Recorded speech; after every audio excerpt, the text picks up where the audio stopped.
from the vault, high atop the Pastoral Center of the Diocese of Camden, you're listening to Talking Catholic.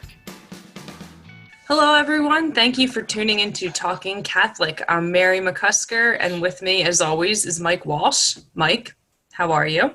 I'm fine, Mary. I'm doing very good, actually. We're recording this on what day is today? We're recording this on November 5th. So there have been no results to the presidential election at this point, so we won't be making any references to it on the show today, other than, everybody pray and chill. Pray and chill. Mike, wash your hands and wear a mask. I love bashing you on this podcast, but I have to say, these past 48 hours, you've actually been one of the most calming people I've talked to. Everyone's panicking and sleep deprived and anxious, but except for Carl Peters, you have been remarkably calm. So thank you. I'm the director of communications for a Catholic diocese. At this point, it takes a lot to flummox me. That does make sense. The life of PR. So it's not just us today, right? We got a third wheel, right? Because we are chatting with someone today who is much more bright than you and I, Mike. We've also asked Donna Ottaviano-Britt to join us, and she is the director of the Office of Discipleship and Leadership and our resident missionary discipleship expert to join us as our smarter third wheel. So welcome, Donna. Maybe I can be a smart wheel with you, Mary, and we'll just leave Mike to be the less smart one. I like it. We've had a couple of letters that people would like to hear less of me, and by the way, we'd love to hear. So I am perfectly fine if you two and our dear guest today do all the talking. I will happily sit back here and produce from behind. Not a problem. That's what we're supposed to do as hosts. That's right. Of course, it's not going to happen because I'm going to keep talking anyway. But conceptually, I'm totally on board with it. So I'm just going to comment that how funny that is that Mike is saying about himself. I'm just going to keep talking anyway because he constantly razzes me about how much I talk. I was in a meeting with Donna yesterday. Here we go. And he keeps talking. Oh my gosh. No impulse control. None whatsoever. So Mary, who's our guest today? I was just about to say, have to admit, this is probably the most nervous I've ever been co-hosting this podcast because of our guest today. Someone who I've never met until now. And as you can tell, we're recording this on Zoom, and our guest is 1,000 miles and one time zone away from us. But I've always wanted to meet this person and bombard him with questions. So we are joined today by the one and only Michael Canaris, whose name I'm sure many readers of the Catholic Star Herald may recognize from his weekly columns, which have appeared in our paper for almost a decade now. I've been a contributor and copy editor for the paper for the last several years, and I'm still yet to find one error in any of his columns, which is rare. So just to give a quick background, and it's really hard to give a quick background and sum up with such an accomplished CV and background.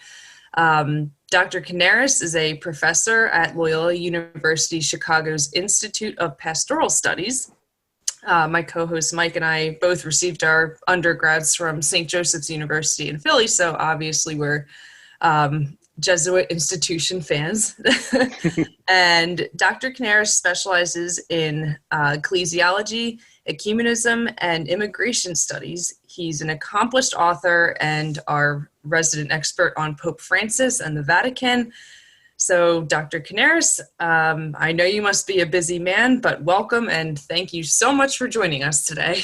My parents are going to love this when I send the link to them. Yay! It's like so humbling. Really, this is you are way too kind, but I'm excited to do it. And let me just begin by saying, honestly, the weekly column that I do for the paper is among my favorite of my professional activities. I really, I enjoy it. I love, I have a lot of freedom, I feel like, with what I can reflect upon. And I see it almost in a vocational sense as a service to the people of God. It keeps me connected. I'm a diehard Eagles and Phillies fan, right? You take me out of South Jersey, but you can't take South Jersey out of me. And so I just love it. I love the relationship that we've been able to grow with Mike and Carl in particular. And it's wonderful. You mentioned St. Joe's. So Loyola is the 6th of Jesuit universities in America out of now there's 27, of which I have earned a degree or taught at. And one of them was St. Joe's. I did some work adjuncting at St. Joe's a few years ago, so I know a lot of people there, and I enjoyed teaching when I was there, when I was back home in Jersey. Wow. So, and I have an AMDG tattoo, which I was told not to mention in my job interviews because they think I was weird. But I do on my shoulder. I have a tattoo. So I am deeply molded by the Jesuits. I did my dissertation with a Jesuit cardinal, Avery Dulles, on the work of a Jesuit theologian, Francis A. Sullivan. Wow. And so I have escaped their clutches. I'm married, but I really love all things Ignatian. So. Well, you're in good company because we can't have a podcast with Donna Ottaviano-Britt without her talking at great length about her own devotion to Loyola. Right, Donna? That's right. I love St. Ignatius. I love the spiritual exercises. I think it gives great depth and richness to people's lives. So I don't really talk about it that long, like when I'm on other podcasts. Right. So, yeah, but I love St. Ignatius. I love everything about the way he approached the world, and so that's terrific. I'm excited about this conversation too. And we're not, as much as we all have a bit of a Jesuit influence of one way or another. Our topic is not going to be on the Jesuits, maybe for a future episode. But something came out of the Vatican recently that we really wanted an expert opinion on, and since Michael is our resident expert, we figured we'd call him up finally. So, Mary, what are we talking about today? So today, Michael, we wanted to pick your brain about the Holy Father's third encyclical, Fratelli Tutti. I hope I'm pronouncing that correctly, which was published just a little over a month ago. And we wanted to speak with you specifically on this topic because in your writing, we've noticed you often show this really keen insight into Pope Francis and the inner workings of the Vatican. So Fratelli Tutti, Donna, Mike, and I, we've done a crash course. We might have used some Spark Notes, but for us and for whoever's listening, can you give us an overview of the document? Sure. So the title, Fratelli Tutti, means all brothers all, literally. And even just before we delve into the text itself, there was some controversy around that, some conversation around it, because in Italian, fratelli means brothers, but it can also mean siblings. And so the title in English, the official title, is Brothers and Sisters All. But the Pope could have, I think, I'll talk a bit about Pope Francis and what a fan I am of his work in a moment. But I hate to begin with a criticism. But I think that he could have evaded some of these problems if he had named it Fratelli e Sorelle Tutti, Brothers and Sisters All. It's actually a direct quote from the writings of St. Francis of Assisi, and we'll talk about that in a moment. You can't talk about Pope Francis without talking about the Franciscan element. But so it's a direct quote. That's the reason he stuck with that. And literally, fratelli can mean siblings, much the same as in Spanish, or hermanos can mean both. But there was some pushback, I suppose, around the idea that women were not fully represented in the title of the document. To delve a little bit deeper into the document itself, it's an extension in many ways of an earlier document that he published on human fraternity. That was when he was in the United Arab Emirates. And so this is sort of a more profound, more expansive document or a text or reflection on this theme of human fraternity, of relationship across divisions. And it's sort of more profound in some ways than solidarity. That's one term that is a gender neutral term that we use often to talk about this relationship building. But he sees fraternity as even more intimate, more dialogical, more almost tactile in a sense, the idea of the culture of encounter. It's not simply respecting or working with one another. It's to develop almost familial bonds with people across divisions. And so the document is an extended reflection on that. Cardinal Czerny, who is one of the Pope's closest advisors and collaborators, he particularly on issues of migration. I believe he's Czech-Canadian, dual passports. And so he framed it in a way that I really love. I saw a comment by him where he said, if Laudato Si makes the argument that everything is connected in this global, ecological, cosmological sense, care for our common home, care for the stewardship of the earth's resources, all of these questions. If that document, the classic document from a few years ago, makes the case that all things are connected, Fratelli Tutti focuses on the idea that everyone is connected, that all people are connected. And so you get this commitment to reflecting on who is my neighbor. I mean, just to speak for 1 minute about the heart, the sort of beating heart of the document is this extended reflection on the Good Samaritan parable. And we know in English that there's that idea, this familiar phrase, who is my neighbor? That's how the parable starts.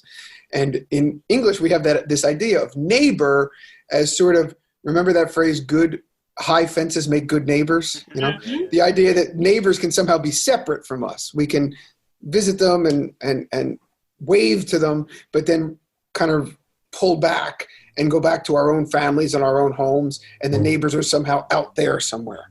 Whereas in Spanish and Italian, that phrase, in Italian it's prossimo, or in Italian proximo, the idea of proximate is present there somehow. The idea that it's the one who is literally next to us, who is in relationship with us. It's sort of closer in the other languages than neighbor makes clear in English. And so that idea of who we encounter every day, that is the one that we are called to dialogue with, love, serve, build relationships.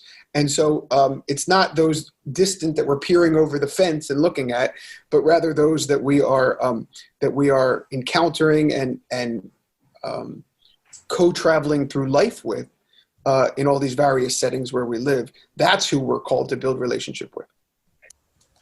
Donna, as I'm listening to Michael talk, I hear in the back of my mind things that you've said repeatedly in our conversations about missionary discipleship. You know, as you read through the encyclical, were you seeing elements of what we've talked about over the last 2 years in the diocese? Absolutely. Yeah, and the struggle, right? This is hard. This is hard, I think, for American Catholics that have this long tradition of being focused internally in our churches.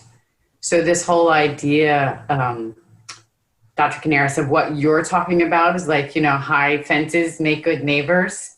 No, we want to be out, right? That's what Pope Francis has called us to. So this whole idea of encounter, and I love the word that you use, like tactile, right, is to really be present with other people and really kind of walk alongside of them. We talk about this encounter and then accompaniment, right? It comes from Pope Francis' Joy of the Gospel.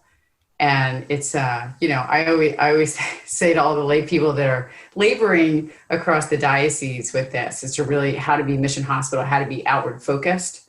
It is exactly this. It's really how to be with other people. So the parable of the Good Samaritan is a good one. When have I been the Good Samaritan? When have I been, the Levite? When have I been the priest that kept on going? So it's a really great frame for the encyclical. And for those of us who are trying to live as missionary disciples and form others, to how do you get them to think about how they live? Right. And I'm curious, Dr. Canaris, what do you think brought the Holy Father to write this encyclical at this time? What do you think his inspiration was? Well, first of all, call me Mike. It feels so formal. I want to have like a dialogical, collaborative, dynamic conversation. And so please, yeah. So a couple things. So one, obviously Vatican texts addressed to the global church are not dictated by the U.S. election season, right? But I do think that we're given a really a great tool in this period where conflict and division and inflammatory rhetoric are just like at this unbelievable pace. And so I do think that there's a sort of a providential blessing or element to that. Not to say that that's why he released it when he did, but I think that there are some important points there. One thing, we're talking so much about missionary discipleship, and that is probably the theme of this pontificate, along with things like mercy, which is closely connected to it. And a lot of that deals with his background in Argentina. Now, I haven't mentioned yet, but my wife is Argentine. And so I joke whenever I start a presentation, an academic presentation, that she's my second favorite Argentine. And so, and then someone always makes a comment about Messi, the soccer player, you know? Oh yeah, can't forget him. But so I have this really personal interest between the Jesuit aspect and the Argentinian aspect. It's not only a professional, theological, academic interest. I have a very personal interest in the contours of thought that sort of make up the man Bergoglio. And so he is formed profoundly by this school of theology called the Teología del Pueblo, the theology of the people, that grew out of the interpretation of the Second Vatican Council in the Argentinian context. There's a lot of debate about whether this is a branch of liberation theology, whether it runs sort of parallel to liberation theology, because liberation theology is really focused on a Marxist socioeconomic critique in many ways of theology, of the church's position in society. And the Argentinian branch doesn't focus as much on the economic piece. There are elements to it. It focuses more on a theology of culture. And so it takes these important insights into what forms the spirit of a people. How is the insights of a particular people mystically incarnated in the lowly, forgotten, excluded, peripheries, a word that's big for Pope Francis. And so this document, Fratelli Tutti, really, as are most of his longer pieces, texts and things, it's really rooted in this theology of the people from Argentina. One of the classic examples, or the images that he uses here, he uses it elsewhere in Evangelii Gaudium and other places, is this idea of the polyhedron. And so, of course, you know, for most people in the pews, for even graduate students, that is just right over a lot of people's heads as to what does he mean when he talks about society as a polyhedron. And so I don't have it here because I'm in a different room, but on my desk, I keep one of the Scattergories cubes. Do you remember Scattergories, the game where you roll the cubes? And so that the die that has all the letters on the flat faces, that is the easiest way to show someone a visual example of what is a polyhedron. And so what he is saying when he references this all the time, it impacts both his vision of the church and of society, of globalization and society, is that it's different than a sphere. So on a sphere, I picture like a metallic, smoothed sphere where every point is equidistant from the center and everything is homogenized and smoothed out. And so he sees both the church and society. Instead of that, he sees it as the Scattergories cube. He sees it where the local church or local cultures maintain their distinctive faces. There are also edges between them. And so that's his vision of the local church in relationship to the unified whole of the larger body of Christ. The faces are held together as a unity, but they maintain their particularity. And so that is a huge part of Fratelli Tutti is this argument that these faces of the church, these faces of globalized culture, remain in contact with one another, and they inform one another without sort of breaking off into the ether, but without homogenizing so that everything has to look exactly the same. I think that's one of the reasons that the original question here, I've talked quite a bit, is why did he write this? But I think it's to make that case that this particularity matters. Now, there's a danger involved as well, because you say, think of it like this: if we're going to say in the Argentinian church or the Vietnamese church or the Nigerian church, you can say, this is how we do things here. So the implicit danger there is a sort of nationalism where there could be a xenophobia, there can be a fear of different ways to do things. And so you have to balance out, what does it mean to really appreciate a culture with its food, its music, its liturgy, its pilgrimage? That's a huge part of the Latin American culture, right? These different Marian devotions. How do you emphasize the particularity without saying, if you're Argentinian, you must ascribe to our vision of what it means to be Catholic? And so that's the tension that he's working to overcome in a document like this. So I'm curious, reading through, a lot of the topics, I kept looking at it from such a U.S. perspective, right? But the way you're mentioning different countries, they're all reading this too. So do you think it's written in a way that no matter where you are, it will resonate, or it's food for thought, and it transcends countries, cultures? It accomplishes that? I think it attempts to. I mean, no document could ever do that perfectly, right? But I think it certainly attempts to speak to a global church. There's also, I have some sort of minor critiques around the editing process. It's incredibly long. And have you read the whole thing? I have to ask that. Have I personally? Yes. Yes, I have. I read it. I actually read it before it was released. Spanish is way down the list of my language competencies because I studied Italian much more than I did Spanish. But my wife speaks Spanish, and so we use it in the house a little bit more now. And so it was leaked. The document was leaked first in Spanish. A few days, I didn't have an embargoed copy like journalists do. And so I read it first in Spanish, gleaning out of it what I could, right? I'm hacking my way through it. But there were things that jumped out at me even in that first read, one of which was the just war critique. We'll come back to that maybe.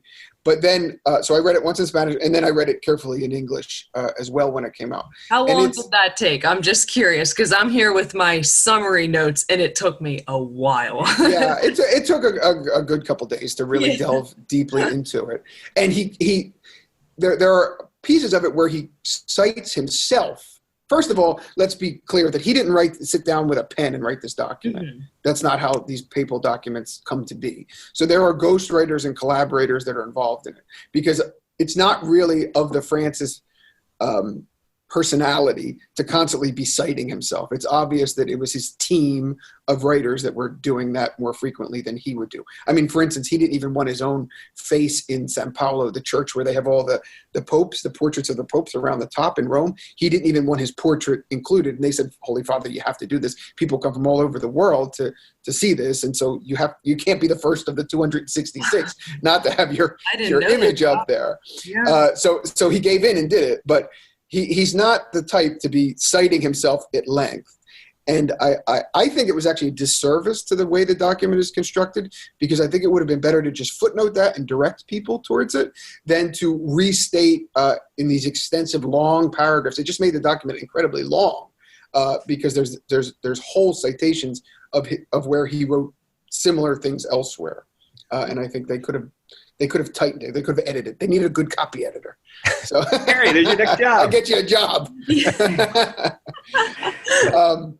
Can I ask you a question? Sure. So I want to tack onto this is, So for the average American Catholic sitting in the pew who's not going to read through this particular document, yet they've heard about it, right? Because this document has been written across the, how shall I say, the entire spectrum of the Catholic press. Sure. You know, what does the average Catholic in the pew, especially here in South Jersey, right, where we've had this whole initiative now for almost 2 years of this whole concept of missionary discipleship and how to give people an encounter with Jesus and how to really do true accompaniment, you know, with someone else. What is the essence of this document that they won't necessarily sit and read? What do they need to take away from Pope Francis into their hearts that changes their life? I would say I'm an ecclesiologist by training, right? Someone who studies the church. And so I tend to read everything through a lens of ecclesial membership. And I would say the key theme to this document is, like we said before, a culture of encounter, a way of how can we position ourselves to learn from those we engage every day, particularly the poor, the excluded, migrants, those who society ignores. And so how can we not only engage with them, I think sometimes the tendency is to say, how can we care for them? And this is making a very different case than that. This is saying, how can we let our lives be interrogated by them? How can we learn from them? Not simply that they have something to receive from the rest of the church, but that the church has something to learn from them, from those who dwell in the shadows. You know, the Second Vatican Council has a document called Lumen Gentium, the light to the nations. And if the church is really the light to the nations, we have to focus that brilliance on those who are in the shadows, those who are forgotten, those who are deemed somehow disposable. And so I think that the document is interrogating our consciences to do that. And it's much like scripture. I mean, if you go to the document with some preconceived notion, you can proof text a bit and say, see, this says what I already think. It's here. You can do the same thing with scripture. You can make the case really for any kind of position. You can move the words around to make it say what you already believe. The challenge is to how to let a document like this, or scripture itself, or the tradition of the church, interrogate us to say, where am I not doing this? Where am I not living up to the ideal that's put forward here that can bring life to the world? And even think about the document in terms of relationship and bridge building in the American context. It's hard to dissociate. Like we said, we're recording this while everything is being debated about the Electoral College. But there can be people who say, I am certainly not xenophobic. I am all in favor of immigration reform. I am all in favor of racial justice. I am not xenophobic, but yet they're xenophobic at their own Thanksgiving tables with someone who has a different political opinion than they do. So how do we build relationships, build bridges at this global level? That's important. I'm not saying it's not important, but also at this very personal level. And so I think that is the great insight of the Francis Pontificate as a whole, is teaching us to refocus our attention on those we co-travel the journey of life. He talks all the time about a church in salida, or en camino, on the way. That's the words he uses the most out of any in his sort of gestures and homilies and reflections. Going outside, going to the peripheries, like not staying in the structures of the church. I picture another parable, the prodigal son parable. Remember when the father rushes out on the road before the son has ever confessed his wrongdoing, the father rushes out on the road to meet him. And that's his vision of the church. That is what Pope Francis sees the church doing, rushing out to the gaping wounds of society. And so I think this document is one step towards a more profound appreciation of that. And so can I ask a follow-up question, Mary? So I wonder if your experience in all that you know, is there any particular culture or a particular country that actually is sort of taking all of his teachings in over all of these years, and there's significant change in terms of this, okay, we're going to be the father to the prodigal son and go rushing out? I just wonder if in your experience you have seen any of that. I'm thinking, okay, at least you're in Chicago and you've been to many other places. Your wife is from Argentina. Like, what do you have in sort of that international experience of going, do you see it anywhere? Or can you like kind of relay to us something here in South Jersey that we could take a nugget and think about it here? Yeah, I mean, I don't see any place where it's being done completely effectively, right? That's not to say that it has no resonance or isn't transformative in the world, but there's not an example that leaps off my mind of a place that is succeeding at this. What I see is there are particular pockets where I am profoundly inspired by the work that is done. One of which, in Rome, I spend a lot of time in Rome. Please look it up. Come to Rome with us at Loyola Chicago. I run these programs in Rome. It's like the highlight of my year. So I'm always trying to get people to come. You don't have to be a credit-bearing student. Yes, everyone in the diocese is invited. You don't have to be a credit-bearing student at Loyola to come on these. They're 10-day immersive classes that we offer in the summers usually. I think my boss, Mike Walsh, should send me for an education. You know what? I am a big fan of embedding my staff in places like that. So go do it, Mary. Yeah. It's a good blessing. So one of the days when we're over there, when I take the groups over there, I lived in a community over there called the Lay Center, which is a particularly important one of these experiences. When I lived there were 22 of us from 18 countries living together, praying together, eating together, and then you go to the different universities throughout Rome to study or teach and then come back together. So I cannot say enough amazing things about how the Holy Spirit is at work at a place like the Lay Center. And I'll send this link.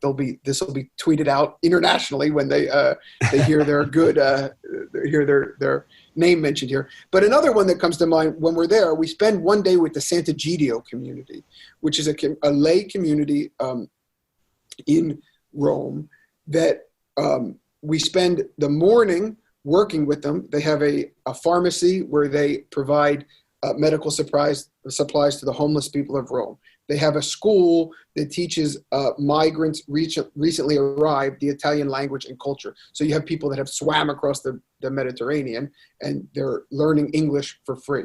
They have a restaurant that is run by the wait staff and bus boys and the people that you're encountering in the restaurant all have special needs to prove that the dignity of labor is something that every human person needs and deserves.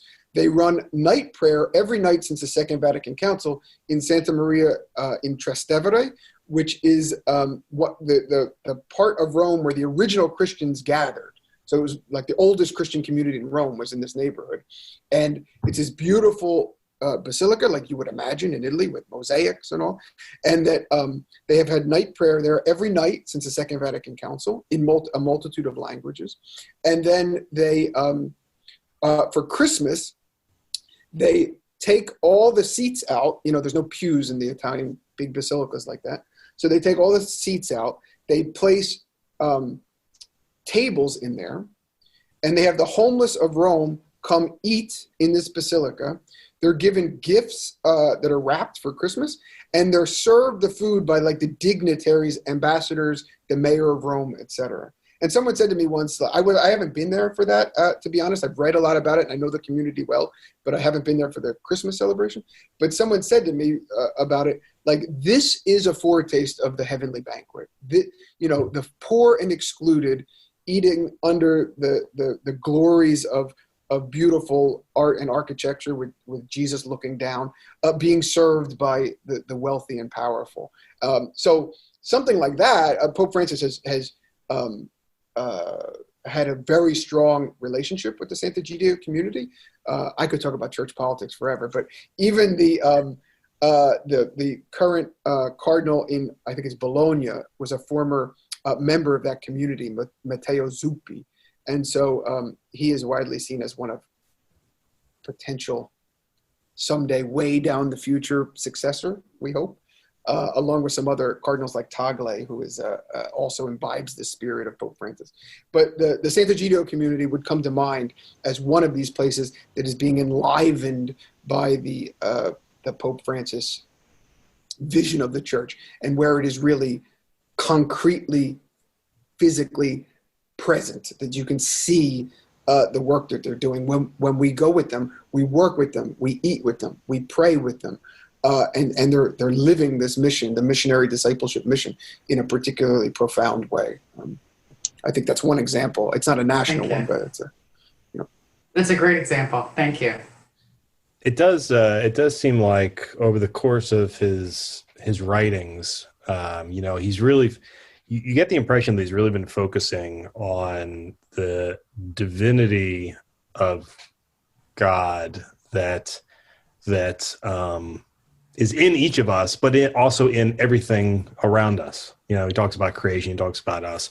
I did read quite a bit of this particular encyclical, and I like the way it was broken. There was a fine narrative quality to it. It was definitely a lot of words, definitely a lot of commentary, but I really thought they did a good job of the writers did a good job of really moving it along. Even with a couple of digs, sort of in the end of it, or later in the encyclical at the UN, which,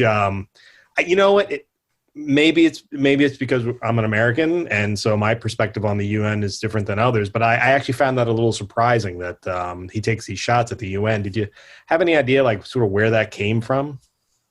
Yeah, I mean, I assume it's this idea that the church is more than an NGO. So he's certainly in favor of an appreciation for the benefits of globalization, but he also sees this sort of dark underbelly of globalization, because there are people that this globalized society, which has developed over the last 100 years, has exponentially increased their level of exclusion. And so I think that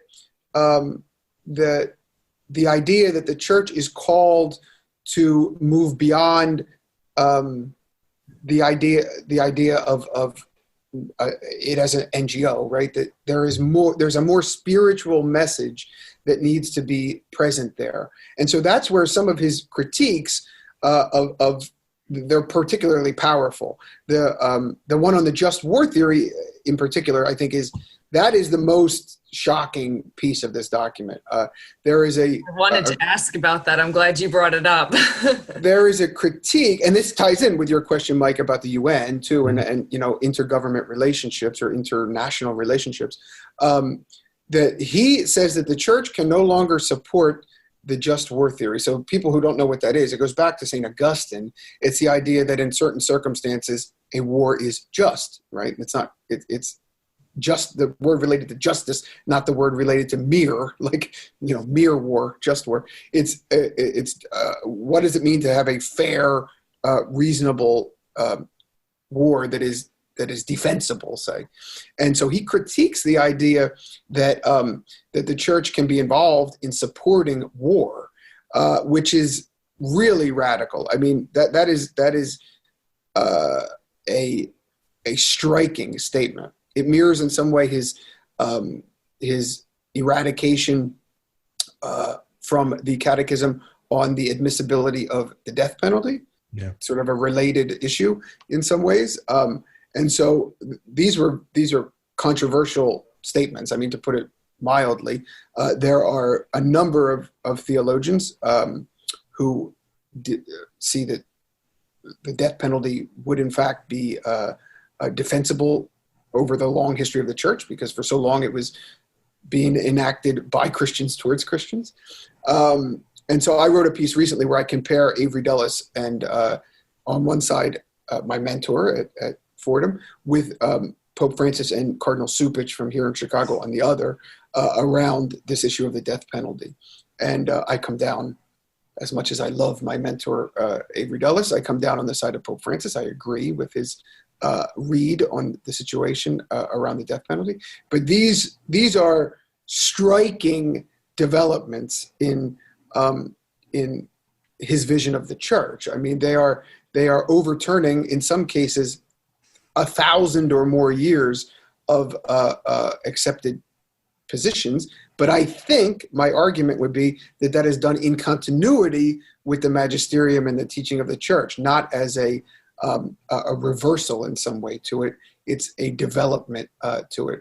There are some parallels to how we interpret the Second Vatican Council around what impact that had in the life of the church, what was new there, what was continuous there. That's an ongoing debate, probably the dominant debate of the last 50 years since the council, is how to interpret that document.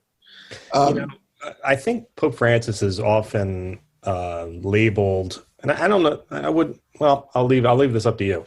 I think he's often labeled as an activist pope because of some of these, he's definitely made comment that, as you just said, is something you would never anticipate a pope ever saying, certainly not in the previous 2,000 years. From your perspective of Francis the man, Francis the Pope, do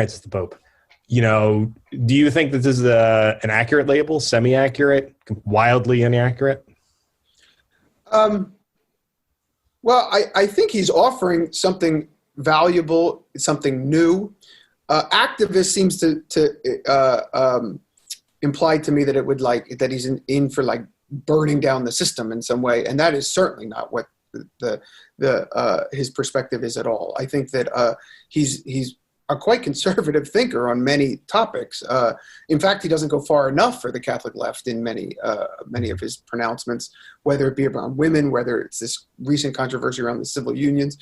So there's a tension there. What I see in terms of his contribution, shall we say, it comes back again to what we talked about earlier with the excluded peoples, because if you know anything about the history of 20th century theology, the bulk of it up through the immediate post-war period and even up till the pontificate of John Paul II was framed around the idea of non-believers.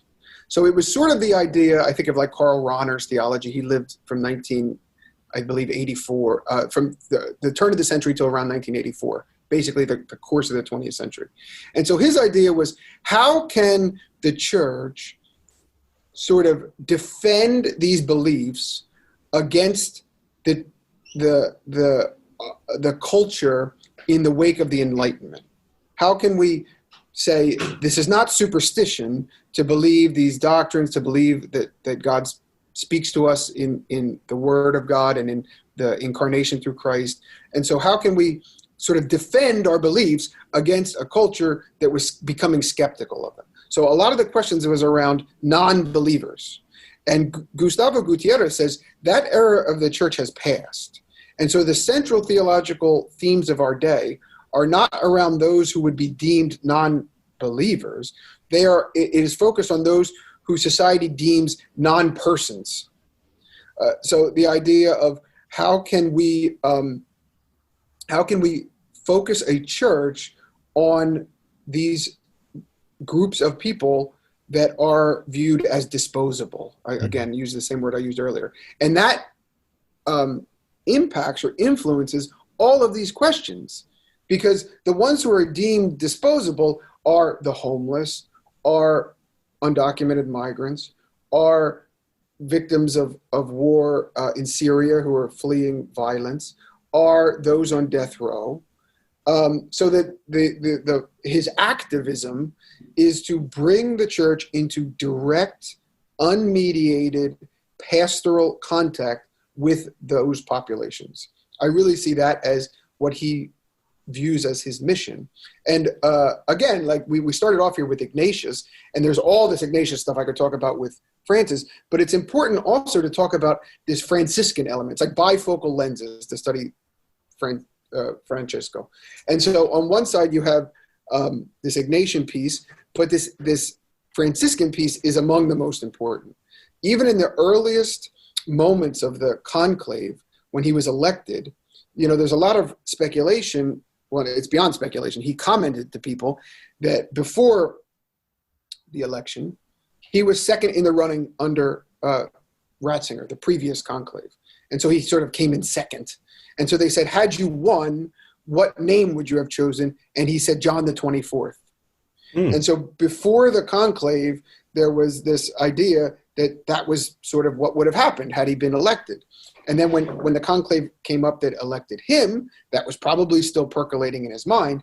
And the Brazilian cardinal hugged him once the final vote tally was in and everyone applauded, and whispered in his ear, "Do not forget the poor." And Francis has said, in that moment, I knew I had to take the name St. Francis of Assisi. Wow.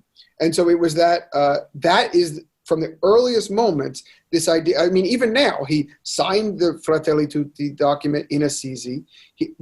Soon afterwards, he named the custodian of the basilica there as a cardinal, highlighting this Franciscan element. It is the lens, along with, he is a dutiful son of Ignatius. And I could make a case, we don't have enough time now, but I could make a strong case as to where this Ignatian piece is all marbled through the thing as well. But on this one, the title of the document is taken from St. Francis. His name is from St. Francis. The focus on the poor and on peace building, certainly Franciscan. The whole piece, there's a Franciscan element that is the dual side to this pontificate, along with the Ignatian one. So I'm curious, comparing this encyclical to his previous ones, where does this fall? Correct me if I'm wrong, but even Evangelii Gaudium, that people were saying this was extremely bold. Laudato Si, I'm pretty sure people said the same thing about that. In your mind, is this any more bold than those previous two? Bold. I think that certainly these elements, which are not the central theme of the thing, this thing on the just war, the thing on the death penalty, there's some economic critiques in there. They're quite bold.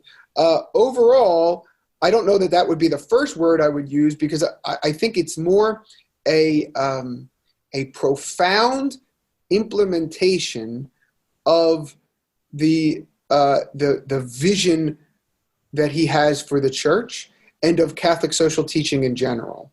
I think that there's nothing radical in the sense of revolutionary about it. It's a deepening, immersive expansion of this what people joke is the best kept secret of the Catholic Church, Catholic social teaching. Yeah. I think that it's an implementation of that. And again, to go back to Donna's work, the missionary disciple piece, a lot of that comes out of the Aparecida document that he was the editor for, which was in Brazil. Earlier than that, these are the conferences that were held by the Latin American bishops about implementing the Second Vatican Council, planting it in the soil of Latin America. So Medellin, Puebla, Aparecida, these were gatherings of Latin American bishops where they were taking the insights of the Second Vatican Council, sort of planting it in the soil of their own society. And so that Aparecida one, I think, to my knowledge, that's the earliest that he's using the phrase missionary discipleship. That's where some of that is rooted in that conversation.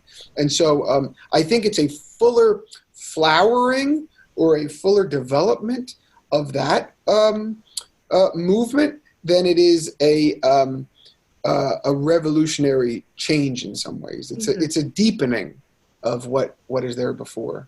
And it seems to kind of touch on really relevant issues. I know that COVID was addressed. Sure. A number of, it was very in the moment. Yeah. Right. And you can say, racism, for example, has always been an issue. Access to healthcare, they've always been issues. But I guess, as these things come to light in many ways, is that something you feel this was, what was the word you just used, Mike? Timely, topical? Yeah. Sure. Yeah. Is that how he you felt he may have framed this around? How much did these recent events come into play, do you think, when he writes this? So I think when scholars look back at our period today, our period in history, when someone 200 years from now is going to be writing about our era, what were the signs of our times as living in the 2020s? Of course, there'll be things like COVID and all. But the overarching definition will be that we live in this age of migration, that more people are on the move than ever before in human history. And so that will be the defining issue of our century. And so I think that in Fratelli Tutti, in the pontificate as a whole, this becomes what Francis sees as his mission, to highlight the call to a Catholic understanding, a robustly Catholic understanding in continuity with the tradition around the dignity of human people, the right to migrate, the right also to not have to migrate through economic oppression or through climate change, for instance. And so these realities around migration are going to be one of the defining elements of this pontificate that will have long-lasting effect. And this document is just another example of where he foregrounds that issue as perhaps more than any other, the defining one of his pontificate. Yeah, I would agree with that. We were at the well, you guys weren't there, Mike. I don't know if you were there, but when there was the convocation of Catholic leaders in Florida in 2017, Cardinal Tobin, talked about Pope Francis's connection to Lampedusa, and he tells the story about how Pope Francis was told repeatedly, "No, you can't go. No, you can't go." And then at one point, he made his own reservations, and the airline called up and said, "You should call the Secretary of State, and you should know that the Pope has just made his own reservations to go to Lampedusa." And this was an enclave or an island in the Mediterranean that was receiving a lot of refugees from North Africa and the Middle East.